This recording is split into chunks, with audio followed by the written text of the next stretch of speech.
I'm Myke Shrews. And I'm Tivis. And you're listening to The Munster Cast, episode 21.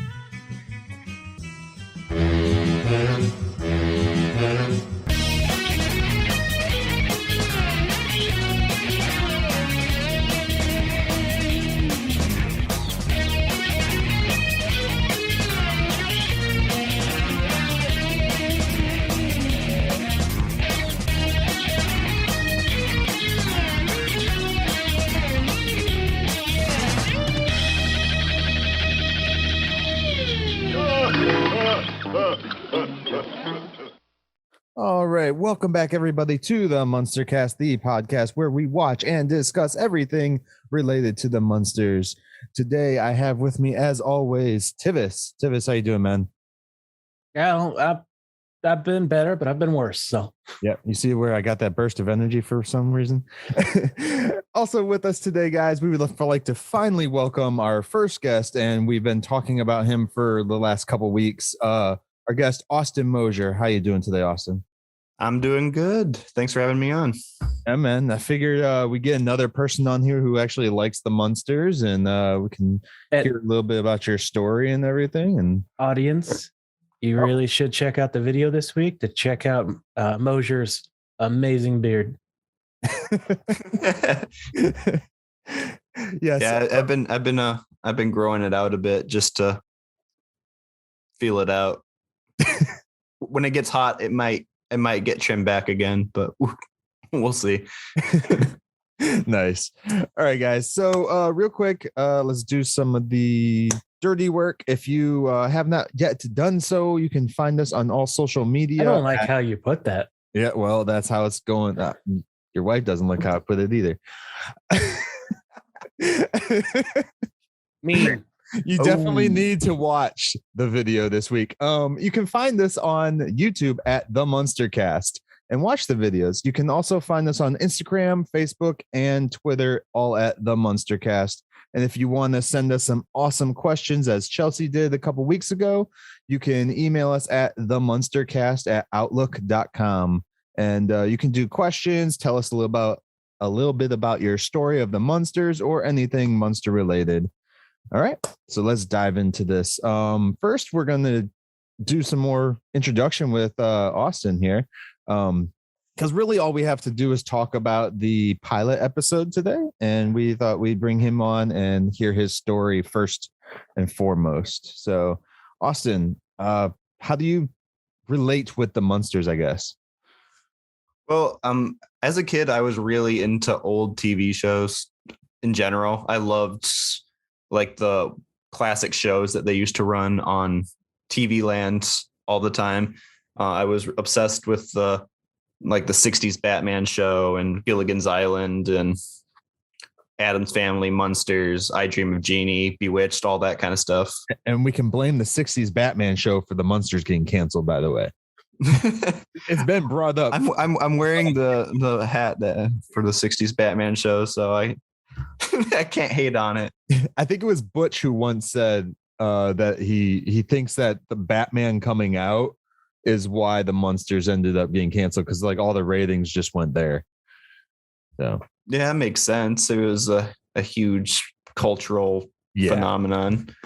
But yeah, like you guys were talking about in some of your early episodes, I watched this stuff pretty regularly, but it was never in any particular order. So I never have watched start to finish watch of the whole series, but I was always a fan watching the show. I loved the episodes. Right. But I was not aware of how big the Munsterverse was, as far as I knew, it was just the show.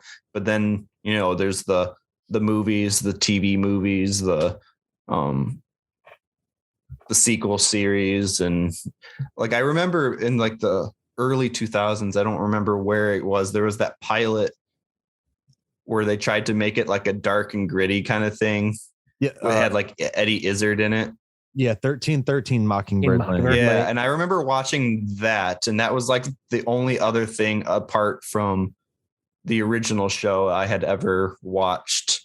So I watched that episode, and they obviously never did anything more with that series. So yeah. We're actually planning on watching that once we're finished with the original show stuff. Yep. So cool. Yeah, so I've never actually seen it. I it came to my attention because Jerry O'Connell's in it as Herman, I guess. And I didn't even remember. I honestly just remember Eddie Izzard as Grandpa.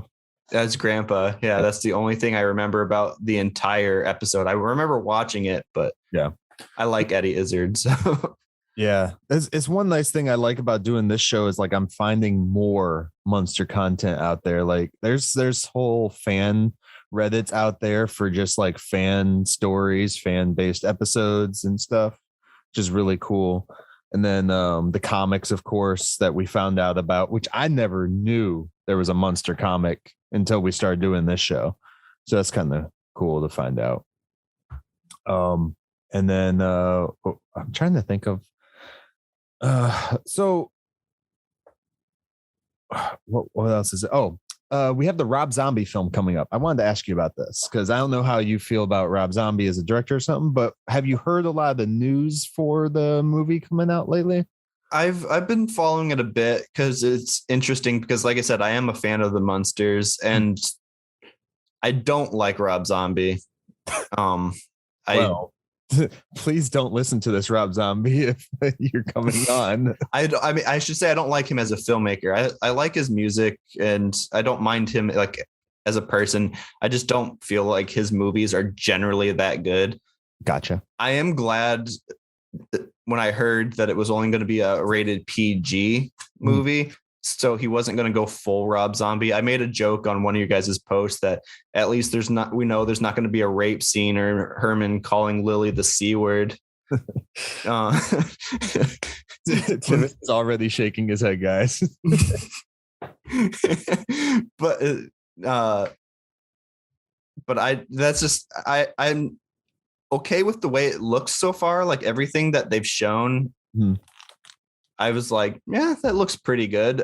So I'm going to withhold harsh judgments until I see it. Yeah. I know when it was first like announced, everybody was like so worried about it. They were like, oh God, it's like, he's going to just make a horror film and it's going to be, blood and guts everywhere. And yeah. And that's kind of what I was expecting. When I heard Rob Zombie was going to do a Munster movie, I'm like, okay, he's going to try to Rob Zombie it. He's going to do like what he did with Halloween and, like make it dark his thing and ignore source material.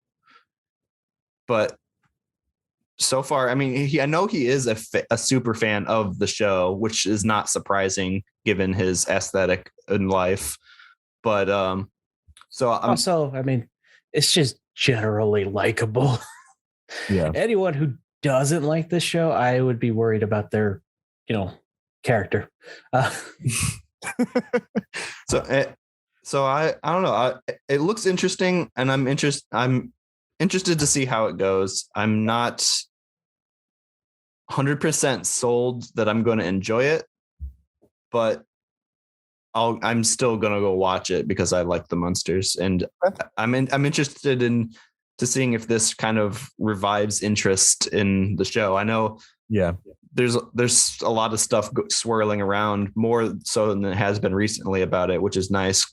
Yeah, people kind of rediscovering or discovering the show.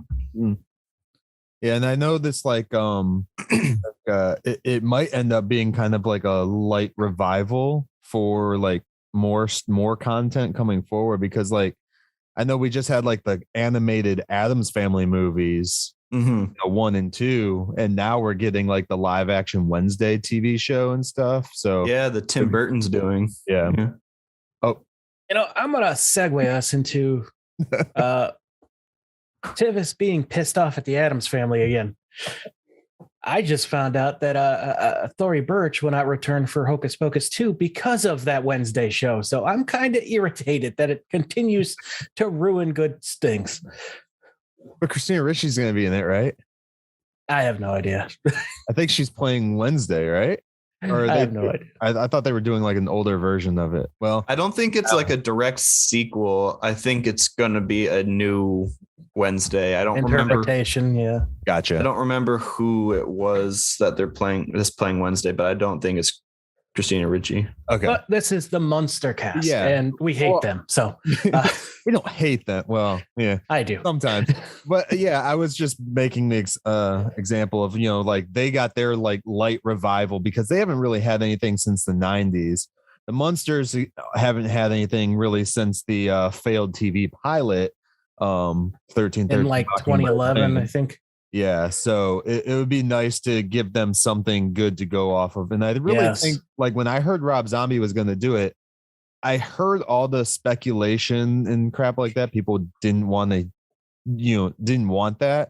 But I was like, dude, Rob Zombie's like a massive Munsters fan. Like, because I've followed his whole career, like, since he was exiting, I should say, White Zombie and going through. Like, I've noticed like a lot of the different aesthetics and stuff and things that he puts into his projects that I'm like, oh, now watching the Munsters all the way through, I'm like, oh, he probably grabbed that from here, or he grabbed that from here. I did watch the Dragula music video though the other day because I was curious. I was like, did he put the Dragula car in the music video? Because we know he drives the coach in the music video, for everyone that hasn't seen that. So I was like, oh, maybe the Dragula is somewhere hidden in the background. Nope. There's nothing. And then because it's been a while since I've seen that music video, and then I noticed like, he had all the old like movie footage and stuff. I was like, why did he not pay to get some Munsters footage? Like, just add some Munsters footage into there. You're using their name, you're using their freaking car even. So yeah, but yeah, he's got a lot of passion, I think, for this, and seeing that it came out as PG, and especially with all the actors in it, I don't think a lot of these actors I've seen have even been in PG movies. So, like you've only ever seen Sherry Moon Zombie and Rob Zombie movies, and there's never been a PG Rob Zombie movie, as far as I'm aware. But he did work. I believe this is his first. He did work on Pee Wee Herman as like when he was like 19. Wasn't he like just like a production assistant or something though? He said he was like under a production assistant. So I don't think he was like the assistant's assistant. He's like, I just did shit. He's like, it wasn't anything spectacular, but he liked Pee Wee Herman too. So like the show and stuff. So that makes sense. That also has kind of a horror aesthetic in a way too. So Pee Wee's Playhouse. Yeah. Yeah. Now that I would want to see as a horror movie, Rob Zombie. Oh, dude, I would watch a horror movie of Pee Wee's Playhouse in a second. But yeah. So do you have any other questions for him about Munsters and stuff, Tivis? How do you feel about Fall Out Boy's Uma Thurman? How do I feel about what? The Uma Thurman song from Fall Out Boy. I can't say I know it. I never listened to Fall Out Boy, so yeah. He brought it up. They sample the intro song. Oh, okay. No, yeah. I was not aware of that. They sample at least Rob Zombie got the Munster coach. This literally has no representation of the Munsters other than their theme. Yeah. That part, right? Mm-hmm. Yeah. So yeah, I don't know, man. Is there anything else you would like to share about Munsters in your life, or I know you said you didn't really ever watch through all the way or anything like that. So no, but actually, listening through on this show, it has made me want to, because I do have the DVD box set, the one that you have there behind you. Yep. I do have that, but I haven't, since I bought it, I haven't watched through, but I've been wanting to go through and check it out. Yeah. I've been trying to get a lot of those old shows on DVD just because a lot of them are hard to find on streaming. Mm-hmm. You can't find I just got like I Love Lucy on DVD, like the complete series, and that I'm pretty excited about that one too. And the scary reality is some of these will be harder and harder to find as we move more and more to streaming. which sucks. But because I mean, not to go off topic again, but the MGM Amazon deal just finished, so and Amazon is moving away from physical releases for their products. Yeah. Which just means, you get what you get and that's it. So it's kind of like there's the movie Dogma I'm trying to find on Blu-ray, but I refuse to pay $80 for it because that's impossible to find on Blu-ray. I have it on DVD, but I don't ever have a desire to get it on Blu-ray, not for the prices that they go for. Yeah, that's one of the things is, but like with like the Munsters, like you were saying, I Dream of Jeannie, Bewitched, and all that stuff. I really feel they just need to make a streaming service for all this content. I 100% agree, because when I was a kid, I watched more TV Land than I did like regular upcoming TV. I like when people were watching, like Full House and stuff like that. Generally, I was watching like Munsters. Yeah, I was more familiar with that stuff. So when I was in elementary school, I remember being really familiar with, and people were always surprised at how familiar I was with like these old shows. And I was like, yeah, I watch these all the time. And I'd always ask my parents like, oh, have you heard of I Dream of Jeannie? And they're like, yeah.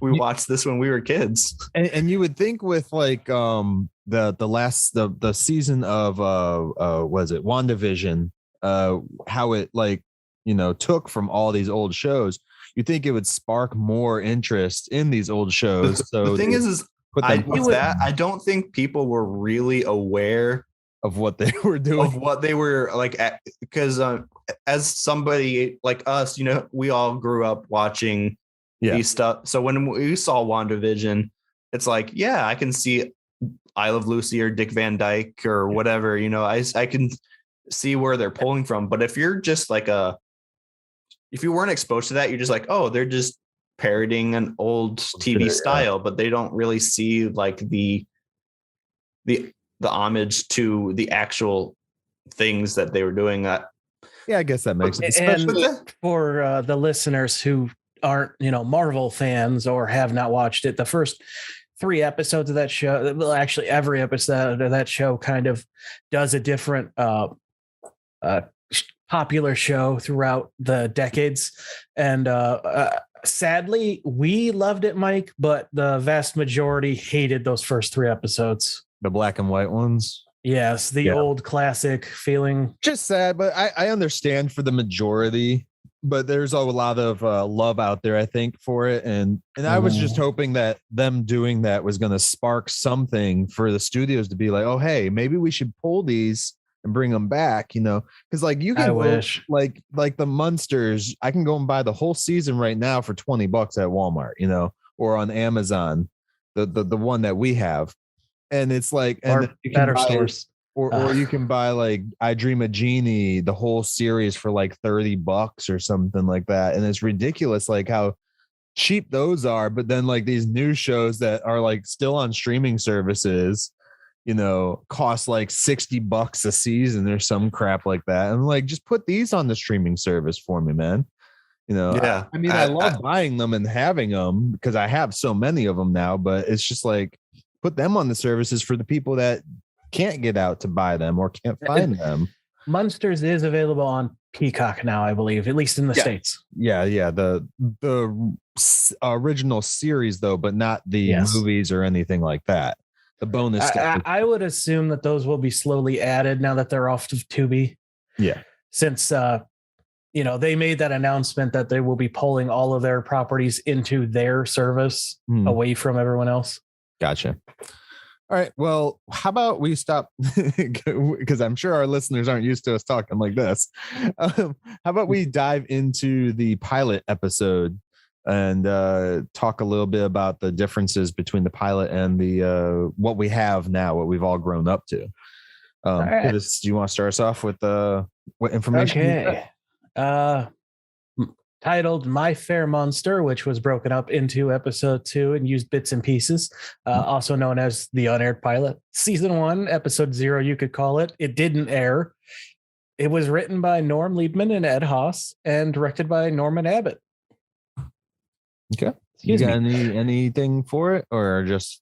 Well, I got some guests. Okay. We got Edward Mallory as Jack. If anyone, remembers episode 2, he was in that. They just recycled some footage and also some new. We got. These aren't exactly guests, but we got some new cast members. Joan Marshall as Phoebe Munster, who Myke remember as a real Shaw from the Star Trek episode Court Martial. And we also have Nate Durman as Eddie Munster, who has like 5 credits, mostly 4 of which are playing background children. Mostly 3 of them are background children. Then we got Sandy from Mr. Ed. Okay.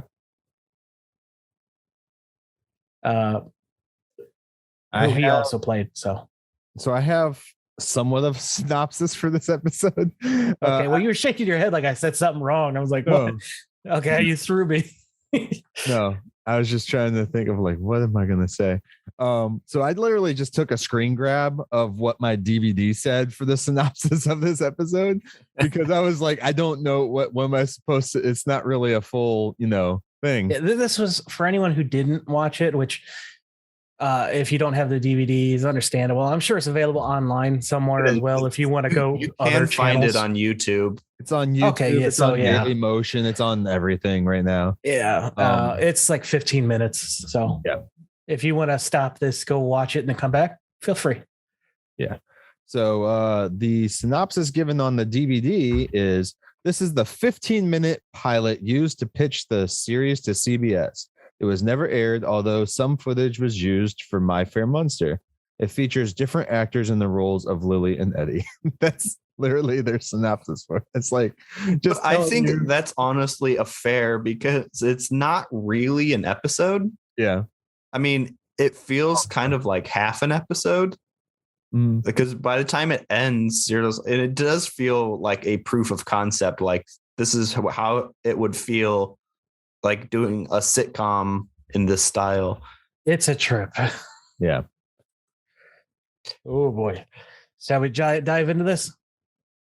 Yeah, let's try to. All right. So we open on a shot of Marilyn getting dropped off at the house, and already there's a different feel. This definitely feels more horror-esque because the music's more somber. The lighting seems darker, even though I'm pretty sure this is the same footage we saw in the actual episode. It's just, I don't think so. I think they reshot this because even the way Marilyn's performance is in the car, it kind of comes off a little bit more horror-esque. And they did shoot the pilot in color, and I know they didn't shoot Munsters in color, so the pilot is, I think, the only thing they shot in color. Yeah. Well, they also have Family Portrait is in color as well. I think that was colorized. I don't think. Oh, was it? Oh, okay. In color, yeah. Maybe that makes sense, because this actually I thought looked better. Okay. But yeah, the laugh track seems real odd in this because the tone is just so much more like serious.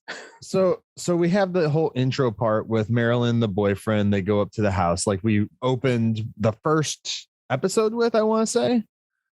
Yeah. And, I gotta say, the footage that they reused, it has to be from somewhere in this opening scene, because yeah, this is the only footage they could have reused. This and maybe some of the dungeon stuff. So maybe, but some of that gets extended and altered as well. Yeah.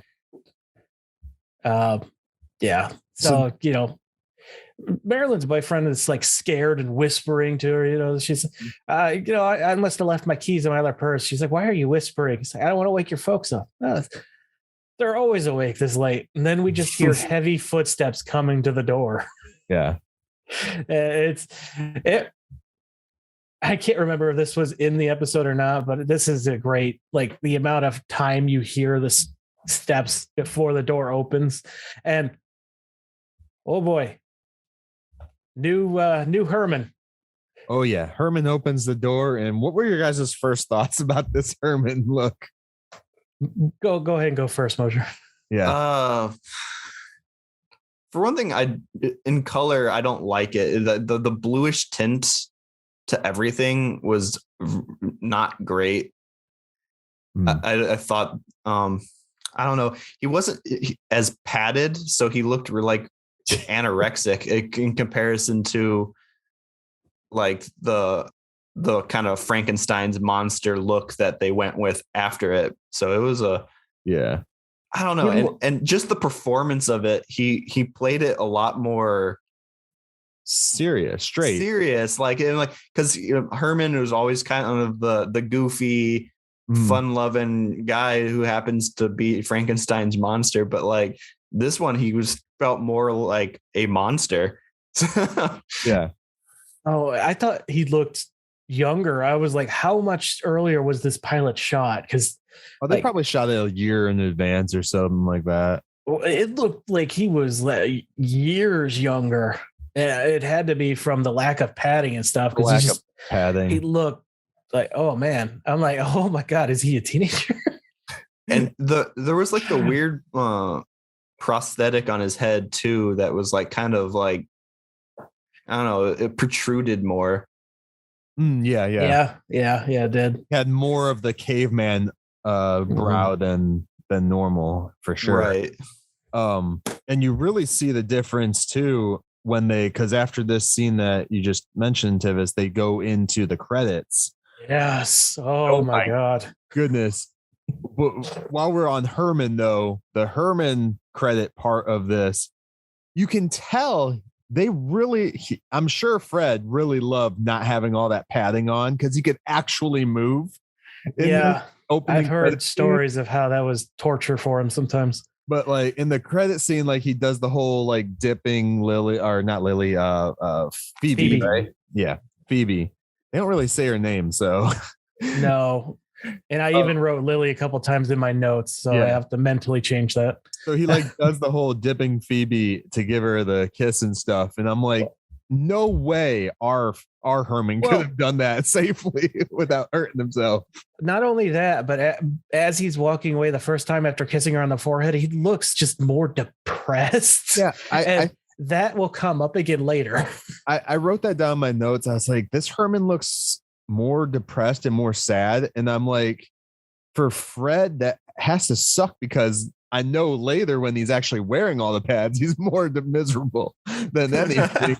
And he's happier looking. So I'm like, what's going on? Like, it's a credit to his acting ability. Right. Or all of his drinking. So how about Grandpa being more creepy? I actually liked that. I liked I liked his character in this. I thought it was. I meant this intro. The intro. Yeah. Oh yeah. Where he goes to kiss his daughter on the lips and then bite her neck. Yeah. Yeah. I mean, I didn't mind. I thought the intro in general was weird because it wasn't the original like music or anything. They probably didn't have the theme song at the time. And you can tell, but like it was just like, the rolling credits, and it's just like, yeah, this is the first time where I really felt like this isn't Munsters. No, it is, but like it was just like the Munsters needs that theme song. Yeah, we get our brief glimpse at the new wolf-like Eddie, which we will get into. This Eddie is scary as shit, man. We'll get into that. But no, in the intro too, you definitely can see where this was the pilot versus when they actually had their money, because they didn't have their stairwell built. Herman wasn't walking out of the stairs. They were just like walking around this random set piece, So before we move past the intro, since we got our first look at Phoebe, which I do like how they kept how Phoebe was like the main focus of all the family coming around in this intro. They kept that with Yvonne as Lily in the normal show. I thought that works very well, and they must have noticed that too. But since she was replaced for seeming too much like Morticia, how do you think the comparison is as of this intro? The look alone. Mosher? I always got a Morticia vibe even from Lily, so I don't necessarily agree that the look was too similar. I mean, it was similar, but I still think, adding white streaks in her hair didn't exactly negate that. Well, she also has more of the long form-fitting dress that Lily doesn't wear. So, yeah, I guess so. I actually wrote down in those because this is something I knew was the issue of her being like too much like Morticia. I wonder, because it's the costume that really does it for me right there that says Morticia more. And they clearly changed Lily's costume. Like, it's completely different. Oh, yeah. Oh, it is. And I wonder if they did the costume test on her first before recasting. Not that, that I don't like Yvonne, but I'm just curious if they did that or not before going ahead and recasting. I also thought that the performance was a little too Morticia in this. The Lily character at least doesn't act anything like Morticia. Yeah, for the most part. But like the performance of Phoebe in this was very. This is just Morticia Addams. Which, I mean, you gotta wonder: do we blame the director for that, or the actor? Was it her choice? I'm guessing it probably more the director. They came out like a week apart, so I think that some of it might have been coincidental. Yeah, I can see them being inspired by her character. I mean, they might not even have known that the Addams was in the works at the time. But you still had the Addams comics at the time, so yeah. That's why I think they may have been inspired by. Yeah. So. Another thing, I mean, no offense to the actress here, but when you get a chance to get someone as Yvonne's star power at the time, because she was coming off of some really popular movies, you kind of, you don't say no. Yeah, you don't say no. But also, like, there's points in here too where the Phoebe character, where I like, she does a lot of the Morticia like wording and stuff like that, but there's also parts where I'm just like, she's not really acting that great either. No, I agree. So, there's a lot of pausing between some of the words that she says too, and she let's go into that. We got Phoebe walks into the living room as Grandpa plays checkers with his invisible friend, which we haven't seen in some time. Man.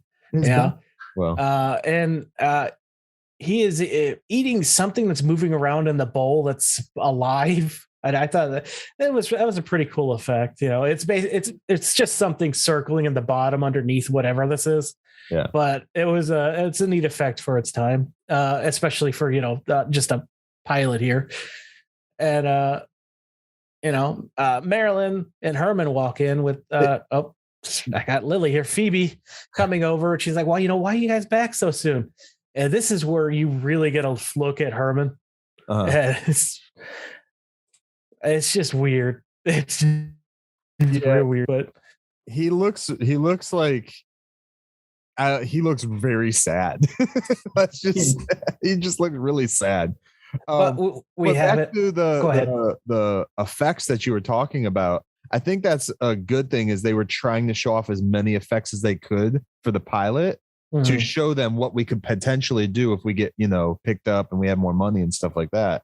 Which, I mean, they, nail it in the first season that we've watched so far with special and practical effects. So, yeah. Oh, yeah. Especially that fire that may or may not have been planned.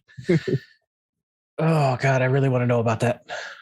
I really like the set design of the house in this, because that changed quite a bit. Yeah. But I like it's just like the cobwebs everywhere look, the kind of dark horror mansion kind of look. I know they kind of still kept that, but it was never as strong, I think, in the interior. The outside very much so, but but the interior, I really liked the way that the living room looked.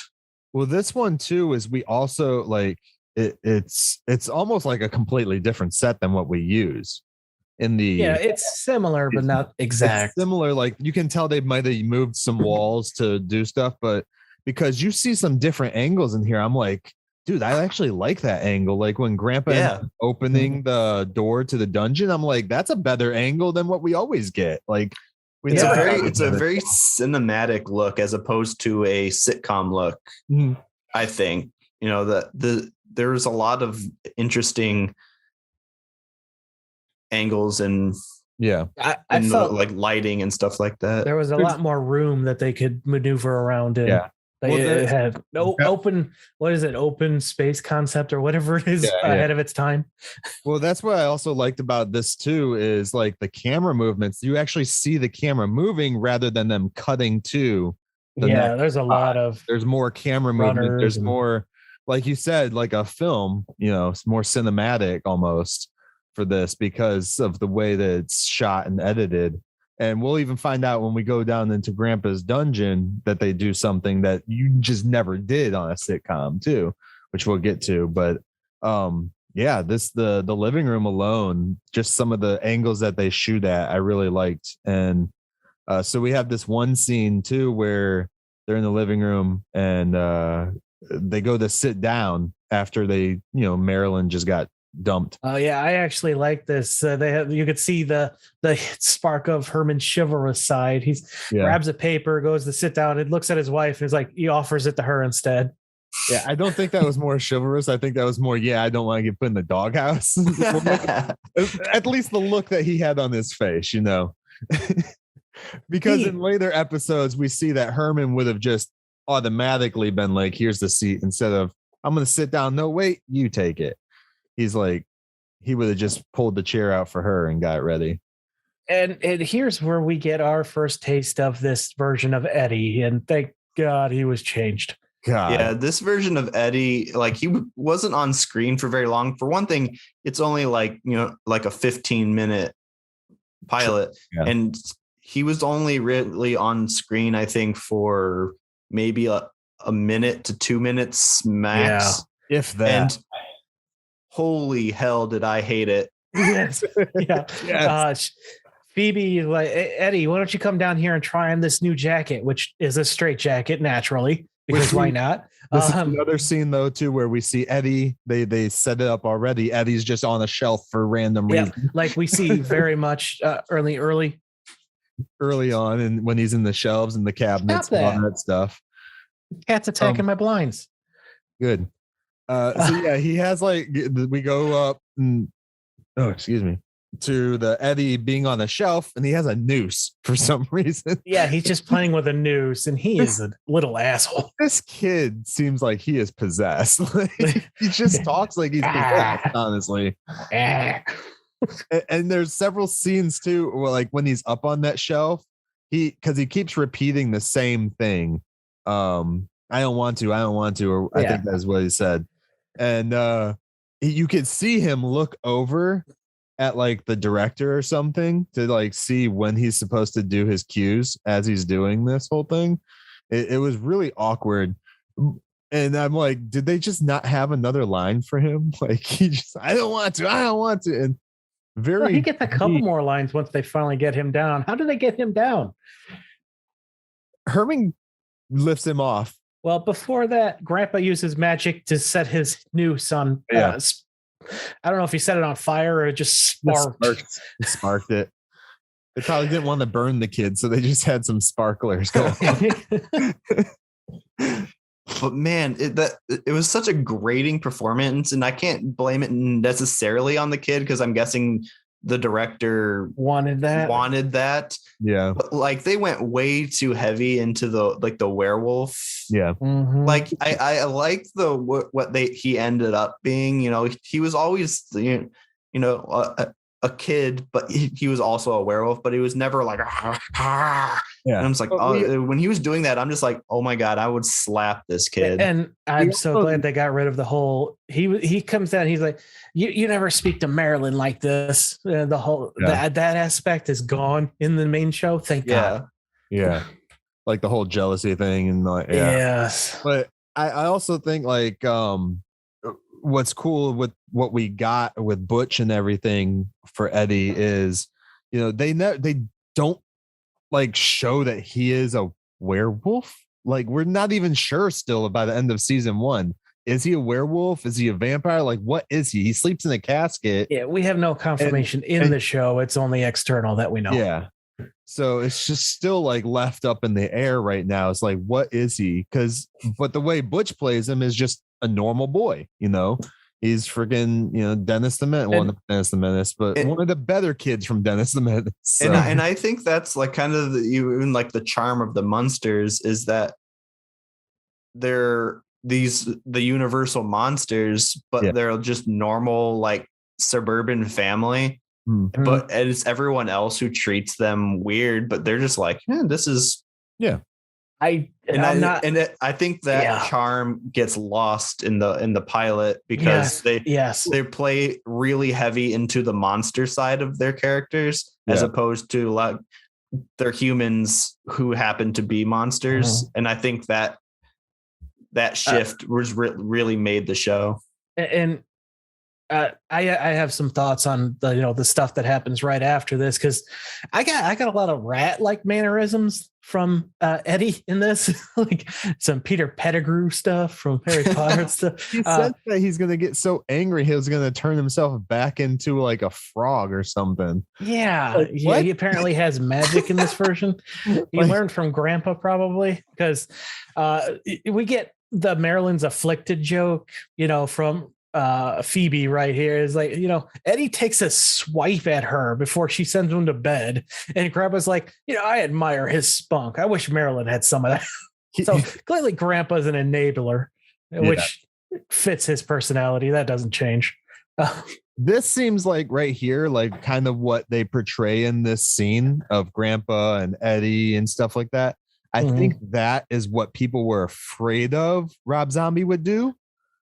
Honestly, and make it more freaky and like they're just a demented family when really they're just they're just people. How did I say it a couple weeks ago? They're just it's an immigrant family in the States that are just trying to get along through working class. That's all they are. And as we've seen so far, it's we're not supposed to see the monster within them. We're supposed to look past that and see the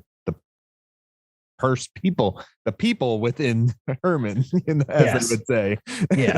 It's supposed to be the human characters essentially that are the quote unquote monsters, the ones that treat them differently and badly because they are weird or they look different. Yeah, they look different. And so that's supposed to be but when you lean heavy into, okay, this kid is hairy and growling and almost feral, then this one I could believe is Lester's kid.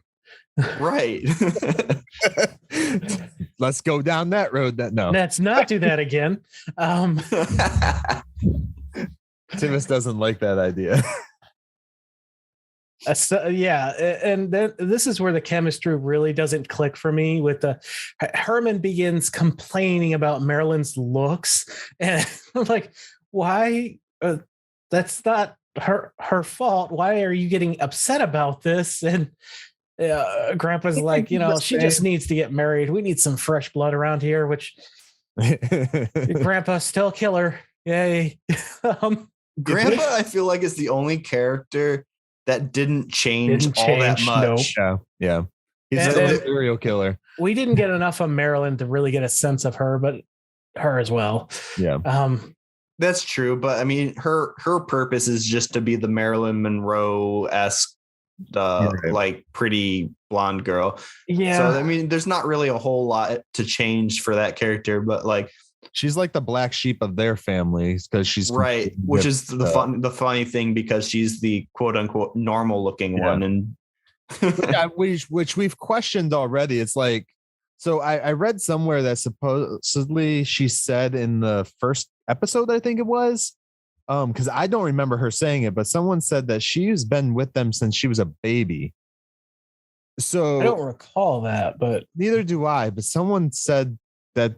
What they read, so I'm just going based off of maybe that's more context we're gonna get later on. That might be another show entirely. But if like, regardless, she was born into the family clearly because she's Lily's sister's daughter, or Phoebe's sister's daughter in this one. And you wonder like why shouldn't she try to dress like everyone else?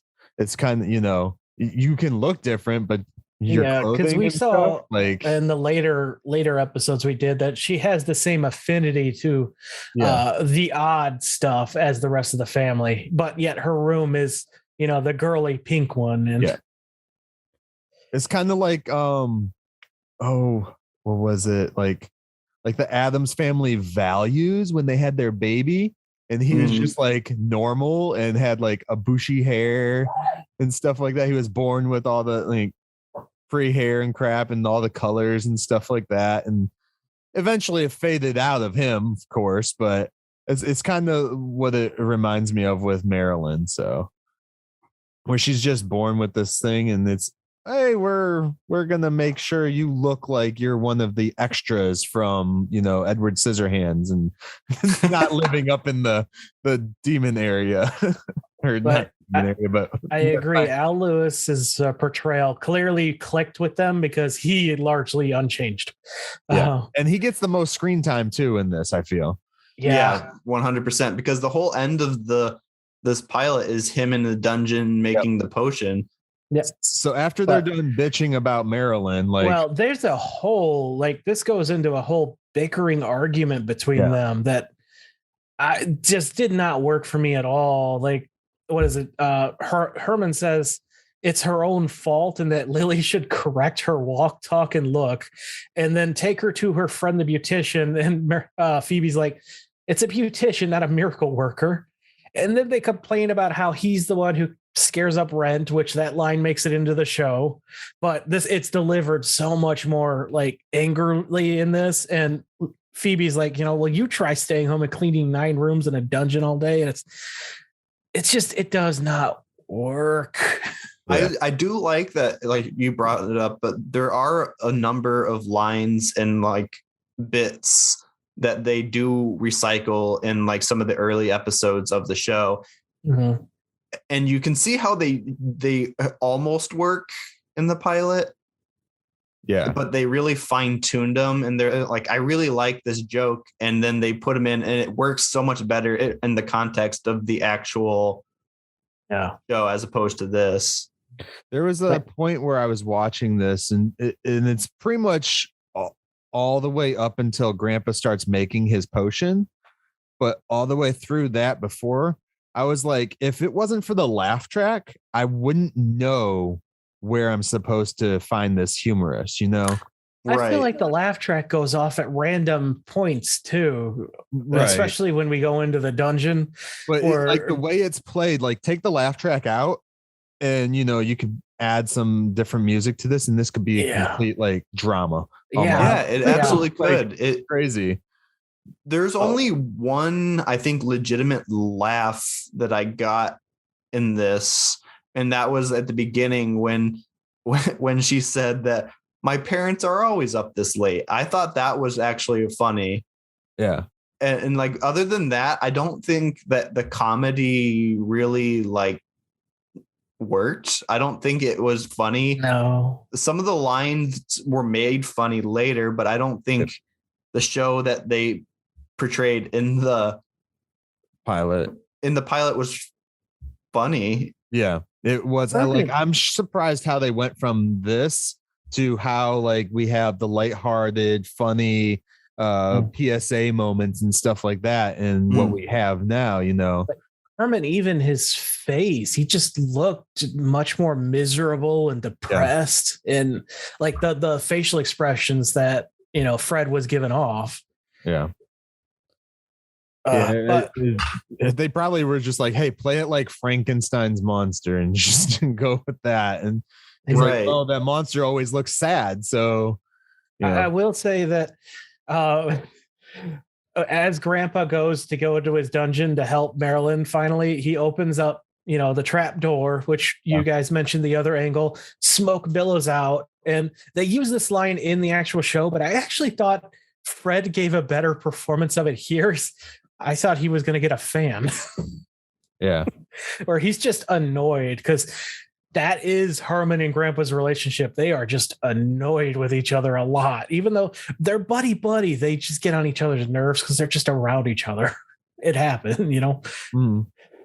And then you also see Igor in here. He's a little smaller than what he ends up being. Turns out to be, yeah. But then we go down to the dungeon, and that's the one thing that didn't change. Like that, I have that too. Yeah, like that we see all the time. So that was cool. They probably built it and were like, "Yeah, we're not rebuilding this shit." Plus, I know in the dungeon, a lot of the stuff was taken from other like Universal movies and stuff like that. From like a frame. Yeah, they just wheel it off one set onto another. Yeah. So I mean, we had the robot from the Superman show, pretty much. Yeah. He lights his cigar on this. I don't know what the device is called, but the two prongs that create the electrical current that run up it. We've all seen it at our local like COSI or whatever. And then he moves over to his spell book and starts reading off poisons. This bit is in the show. And he's like, I was looking for potions, not poisons. And he does the whole book flip thing. Like, at what point do you ask for potions? I don't remember you. You just went over to your book. Yeah. Like I said, until he actually starts making it, like once he starts reading off the things like this communism for some reason, crabgrass, the plague. Yeah. And once he starts reading those, that's when I started feeling more of the humor rather than before this. Yeah. And that goes to, as we were saying, his performance doesn't change all that much. This part actually felt like Munsters. And like how long he goes making this potion uninterrupted is like so uncommon for sitcoms. Yeah, that's what I was talking about when I said like they did it is not something that you would normally do for a sitcom, especially back in the 60s. Because they did like a 2.5 minute take, I think, straight. Yeah, without switching or anything like that. So and I don't know if you noticed, but Al Lewis's audio became unsynced while he was reading off the ingredients, making the potion. Yeah. So I'm not sure what happened there.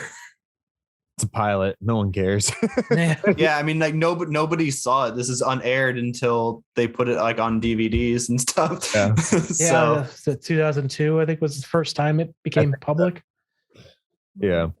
So it's it's interesting, but yeah, he goes through, he makes the potion, he adds in everything, almost exactly what he did in the episode when he made Maryland, including GL70, which the laugh track really enjoyed. And I'm like, I don't know if this is supposed to be funny or not, but turns out GL70 was actually a secret ingredient of Gleam toothpaste, which was the most popular brand at the time. Yeah.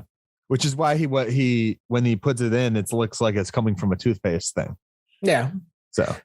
So now I kind of get the joke, but I didn't at the time. Well, I mean, there's so many jokes too that they put in just the show itself that are like these companies or brands don't exist in our lifetime. So it's like it hasn't existed for 30, 40 years. I don't know what it is. But yeah, it's pretty cool. But yeah, he makes the potion, and how does this end? Austin, do you want to tell us how this just randomly ends? He's making the potion, he gets it done, and then it's like cut to like a title card for the Munsters, and that's it. Like a full minute. Yeah, it's like, and it's just that's where I said earlier it didn't feel like a complete episode because it has the setup. It has like a second act, but there's no third act to this episode. It's just like it just stops. Yeah. Where it's just like, okay. Because there is an episode in the show, if I remember right, where he does make a love potion and he puts it in like that's a soup or something. Yeah. That's My Fair Munster. That's the one where they took the second episode. And I don't know if you remember, Mike, but I actually said I felt like that was a better pilot a first episode than the Masquerade that we got for a first episode, because it introduced the characters at a better rate. And that would be why they just used the actual pilot. Like they made the pilot into an actual episode. Yeah. But like, I don't understand why, even in a proof of concept thing, that they don't have any sort of resolution to anything. It's just literally just, here are characters. Here's a thing they're doing. We're done. Yeah. Probably it's like, well, we could have that go awry, which it does in the actual episode. If you remember, that mailman and the neighbor fall in love with Herman and Lily respectively. And Eddie gets chased by a bunch of schoolgirls. Which, what do you think that it would actually do to Marilyn, since she's already like attractive for everyone else in the world? Like, I feel like it would make serial killers. Stalkers. Like the real, like, what's that one movie where they actually like get so obsessed that they start like, they almost kill the person that they want to be with because they want to be with them so badly. I forget what it's called. Damn it. No. But yeah, I as far as this pilot goes, so I've seen a bunch of different pilots before, like the Buffy the Vampire Slayer pilot, and that pilot they also change out different actors and stuff like that as well. Power Ranger pilot. Oh boy, is that one rough. Oh yeah. And completely new cast. What was the other one? Star Trek is what I wanted to bring up, because Star Trek did what this does, except the cage, right? Yeah, except Star Trek uses almost all of the footage from the pilot, just broken into pieces into another episode later on, because it's the only thing where Captain Pike was. If it wasn't for the pilot episode of Star Trek, we wouldn't know who the hell Captain Pike is at all. So, and then they broke it into the actual show. So as far as I remember when I first started, I've never seen Star Trek, the original series all the way through, but I remember when I first, put it on, I was like, oh, I'll start with this episode. And I'm like, who the hell is this guy? Like, I had no idea. Like, I didn't know there was another captain. And so like, I'm kind of waiting for William Shatner to show up in this first episode. I'm like, what is this? Yeah. Like, I had no idea, because I'm not a Trek person really. So but the pilot for that too was kind of like, the Munsters a little bit, where not so much so as like the bad acting and stuff, but like a little bit different set design, things like that. So I'm kind of used to that. But as far as moving forward with the product, I am so happy they changed one fucking scary Eddie. Sorry. Yeah. But Eddie, like, oh my goodness, I feel that would have been a no for a family audience, because it's just too much on the freaky side for them. And he was an unpleasant child too. So yeah. It's like yeah, it's like he's just like he's kind of a dick, and it's just like, imagine that version. Like, I signed you up for the talent show. Oh my goodness. Yeah, he would not be able to play it. Like, imagine him playing on the baseball team. Like, Eddie killed another child today. Or if Spot mouthed got out, he'd just be like, I'm gonna eat you next time. That would be such an unsustainable like performance too. Yeah. Like the way he was talking and like growling all the time. I'm just like, imagine like you're an actor and you have to do that for like 8 hours a day. You're just like, all right, in action. And you go, It's like my throat hurts from doing it once. I would be so hoarse, and like my voice would be gone after a while. I'd just be like, can I just talk like a normal kid, please? I believe this kid was also older than Butch too at the time. Probably. So imagine him doing that for like a year and then going through puberty. I do feel for him, because he had like the dream role snatched from him. I mean, I hope Nate went on to do something that he loved, but Is it really a dream role for him? I mean, it was just, you know how many pilot he was episodes were just a shot? background actor. Look at how much Butch, we know Butch by name. Yeah. It seems he got out of acting, I could say that much. well, he's credited for this in 2004 because that's when it was finally released. Oh, was it 2004? I thought it was 2002. All right. But that's the last thing before that was the Jack Benny program, which was 19. Yeah, that's what I said. I hope he went on to do something he enjoyed. Yeah.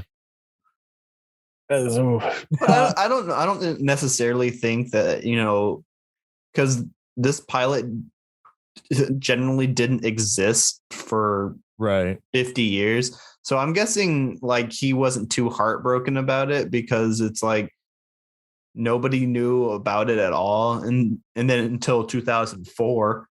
I mean, but it's like I had that job and then I got replaced. And now that person's, But it wasn't necessarily the same role though. I mean, it was Eddie Munster, but like, I mean, it wasn't the same thing. So, and pilots oftentimes change out actors, cast members and whatever. So if you're in the entertainment industry, I think you kind of accept the fact that, like, well, they went a different direction with it.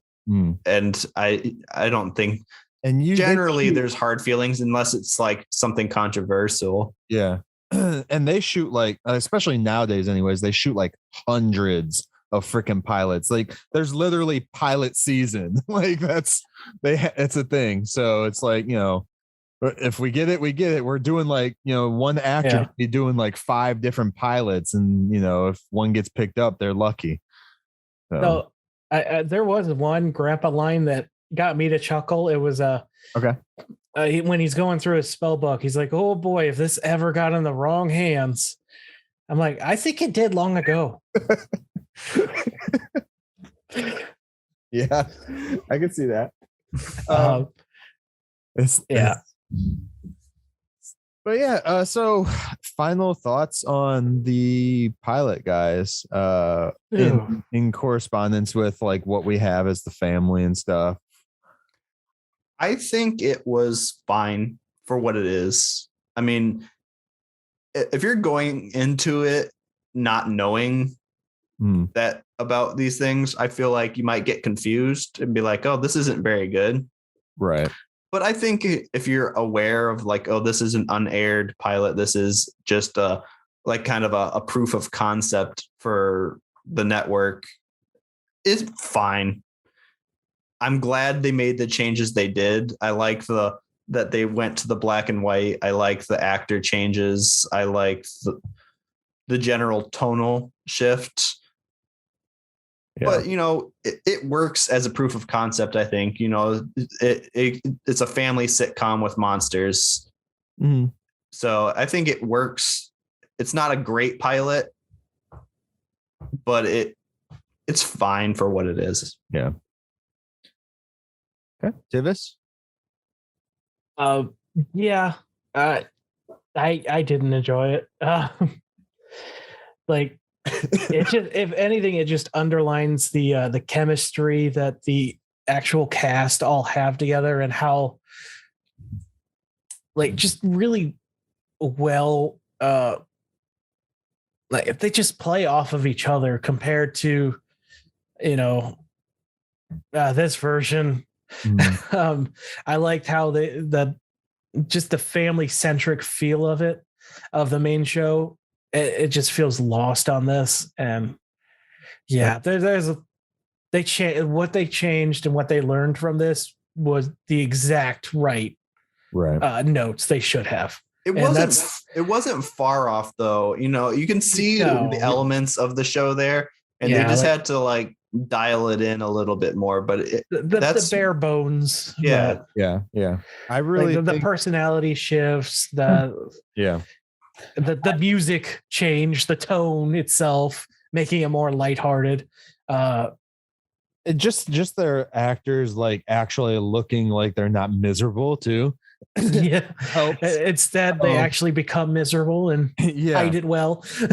And then, the scene where Herman grabs Eddie off of the shelf, like I just pictured them doing it in the black and white version that we got. I'm like, Herman wouldn't have gotten up on the table because he would have broke it.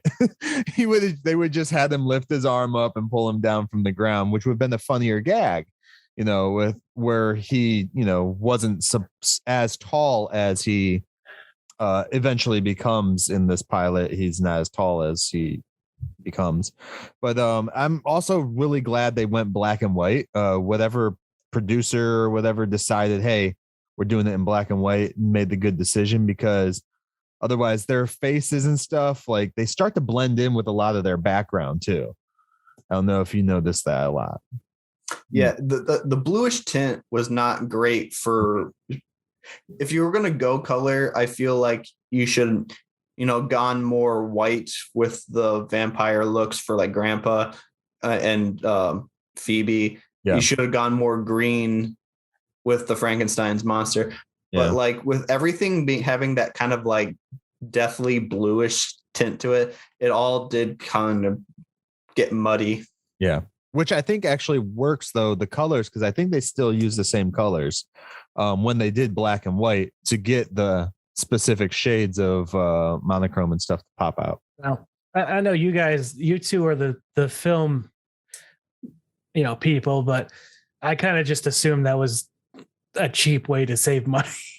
No, it was actually a creative decision. They wanted it to resemble more the Universal monster movies, and so that's why they shot it in black and white. Plus, a benefit of doing that, it helps when you use the black and white stock footage and the black and white footage from their old movies too. Yeah, they do a lot, so it actually helps blend it a little easier than trying to go from like color to, oh my gosh, black and white for no reason. So, it's not Clerks too. But yeah, I enjoyed watching this. Like I told you guys before, I ended up watching it like 2-3 times in a row just because it was 15 minutes long, and I was just like a little confused about how some of the acting was going, so I needed to keep watching it to make sure I was seeing what I was seeing. But yeah, I really like that they kept Grandpa the way that Grandpa was. He's still a freaking serial killer in this one too. So I don't know how far you are through listening to the show, Austin, but that's like our running gag is Grandpa's just. That's not a running gag. That's just a fact at this point. Yeah, that too. Yeah, there's one episode where he was talking about how many bodies he has got buried in the backyard, and it's like, man. Or no, what was it? His dad said that you don't have an ex-wife, you just kill her or something. Like something he said something to those regards. Like I was like, wait, what?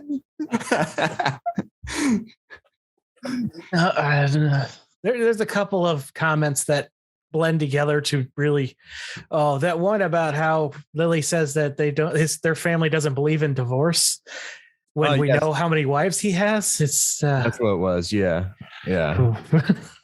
He doesn't believe in divorce, but he's been married like multiple times, so she's like, oh, okay. And he's like always like, oh, there's tons of bodies buried in the backyard. We know that there's stuff buried in the old country too. Yeah. So I got a little one piece of trivia that we haven't mentioned yet. Okay. Some of Arnold Schwarzwald's, I apologize if I get that wrong, score from the 1963 movie The Thrill of It All was used for this pilot. Okay. I think that just goes to show that they didn't have music yet, so they were using whatever their itinerary, whatever they had in their arsenal of, hey, what did Universal use here? Like, it's kind of like a scratch soundtrack that you would use for like a trailer that you release before the score is done being written. Yeah. Okay. But yeah, I did miss the Munsters theme song. When I watched it, I was like, I need that. I wonder if they knew how much of a long-lasting hit they had when they first started. Because they had to have liked it for them to use it, but did they realize the staying power that it would have here? What are we, like 60 years later? Nearly. I don't think anyone thought that far ahead when they were making it. I mean, because television was still relatively new in the 60s, like in the early 60s. I mean, it hadn't been around for all that long. So I don't think they were thinking like 60 years in the future. Like nowadays, you maybe think about that, like create a show that you want to be remembered forever. But like in 1960s, they were still trying to figure out the medium. Yeah. Was there ever a version of the Munsters theme that had lyrics? I know Butch Patrick did. Yeah. There are lyrics for the theme, but I don't think they're that great. But because what I remember was, I think it was this show anyways, is the composer wrote lyrics to it so that they would get paid like every time it was played, like a lot. So they did that little like kind of like when you do jingles and stuff like that and you add lyrics to them. But I know Butch Patrick did one to the same instrumentals of the Munster. Whatever happened to Eddie? Yeah, he said whatever happened to Eddie was in 1983 to the tune of the Munsters theme. And I have the lyrics here, and oh my goodness. I sent the video to you. Did you send me the video? Okay. Oh, it's an interesting song. I don't mind it, but well, here's just the first two lines. It says, "Whatever happened to Eddie? I'm the kid from Mockingbird Lane. Whatever happened to Eddie? Did I freak or go insane?" Like, so he's just like talking in like a meta way, like, interesting, Butch. So maybe we could get him to perform this song live for us. Bob Mosher wrote the lyrics for this, by the way. For the original. No relation as far as I'm aware. That's what we said last week. As far as we're aware. All right, guys. Anything else, Tivis, for the pilot episode, man? That's all I have. All right. Austin, is there anything else that you'd like to share Munsters wise, or anything that you're doing out there that you want people to check out or anything like that? You got any projects going on? I do a live stream, but I haven't done it in a while. We're in the process of retooling it, so I don't really have we're gonna do it in a new way. But it's at too early of a stage to promote yet. Okay. So, but fair. Like, whenever it's up and running, I will definitely pitch it. It's through it's a music performance show that I do with a buddy of mine who owns a recording studio here in well, not here. I'm not in Ohio right now, but when I'm in Ohio, it's here. Okay. And we do we did it weekly. You can find the old live streams that we did with local and area musicians. There's a YouTube channel. You just look up Live at Bigfoot Studios, and there's that. But when it's going to be a pretty cool thing that we're changing it to. So, and I'll put the link to that YouTube channel too in the description for people that want to check it out for sure. Sure. I appreciate that. Yeah, man. Anything, let me think here. I'm trying to remember if there's any news for Rob Zombie at the moment of recording. I don't think there is. Tivis, I think the last bit that we had was that it was rated PG. Well, there's all the set photos that came out after that. Set photos, came out. Oh, I wasn't going to ask. For the Rob Zombie film, because I don't really care what Tivis has to say. Would you rather this film be in black and white or in color? You already asked me that. I know, and I don't care what you have to say anymore. So I would rather it be black and white. And from everything that they've released so far, it has been in black and white. Like all of like the character photos and set photos and behind the scenes has all been black and white, which leads me to believe he's going black and white. All the set photos I've seen have been in color, man. Really? Yeah. Like the stuff that he initially released was all. I know he dropped like the one of the main three, like Grandpa, Lily, and Herman was black and white. But after that, I haven't seen anything. Maybe the house. I'm surprised they're actually building the house, or they built the house again, because they still have the one on the back lot from Desperate Housewives. It's in Desperate Housewives. If people don't know that, I think I said that at the very beginning of the season of the Munsters. But yeah, I think we have. But just to get back to that question, I do think Munsters works better in black and white. Black and white, yeah. It's because the whole concept of the show is supposed to be like reminiscent of those Universal monsters, and those were beautiful black and white movies. Yeah. Well, if you watch the original Frankenstein from 33, like that movie is gorgeous. Yeah. And and to add color to it makes it look cheap to me. So I think the same with Munsters. It's like if you're doing an homage to the Munsters was doing an homage to that, and you betray that creative element if you don't do the movie black and white. I agree with that.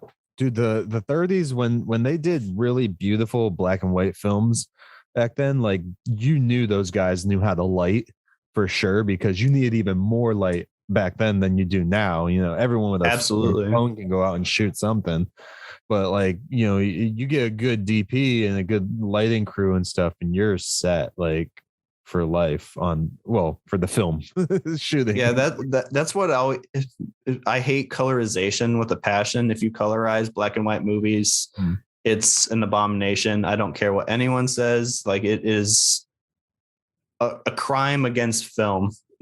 I'm curious though.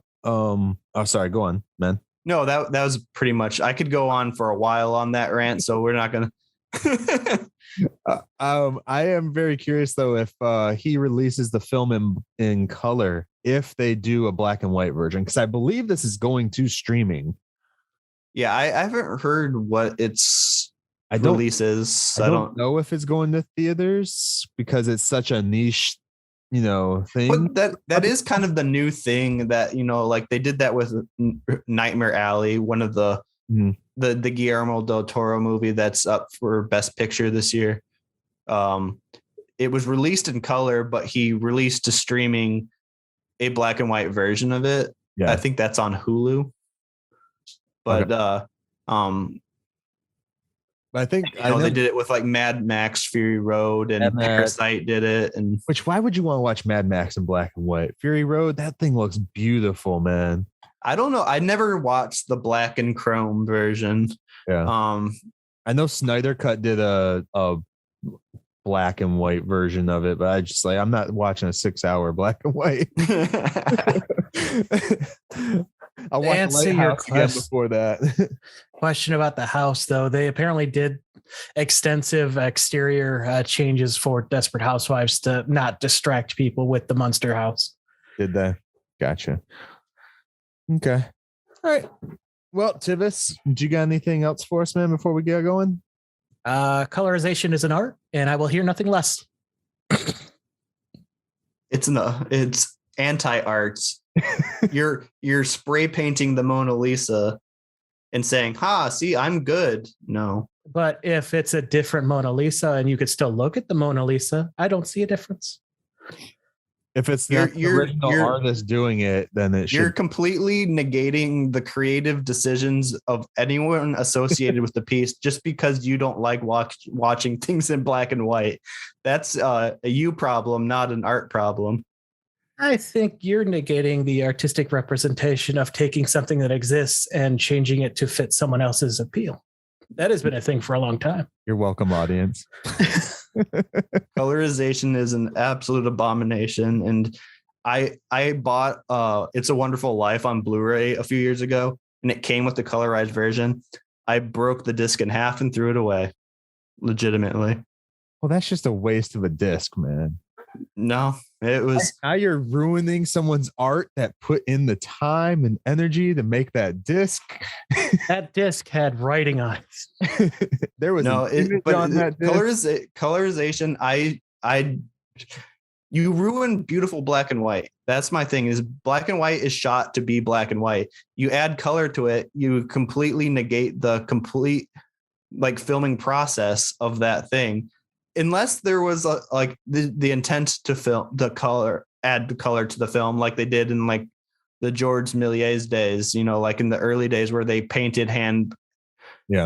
But that was George Méliès doing it, and it was his decision. But like, just be like, I can't watch It's a Wonderful Life because black and white's boring. Let's just splash it with some like pastel colors.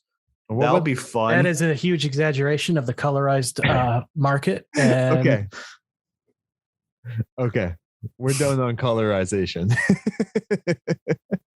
This is for another show. All right, guys. With that all said, I want to remind all of our viewers out there, the Munsters, you can find the entire series that we are watching along with the movies that we will be watching, Munsters Go Home and the Munsters Revenge, on basically everything right now. And if you don't want to pay for it, it's on Peacock, you said, Tivis?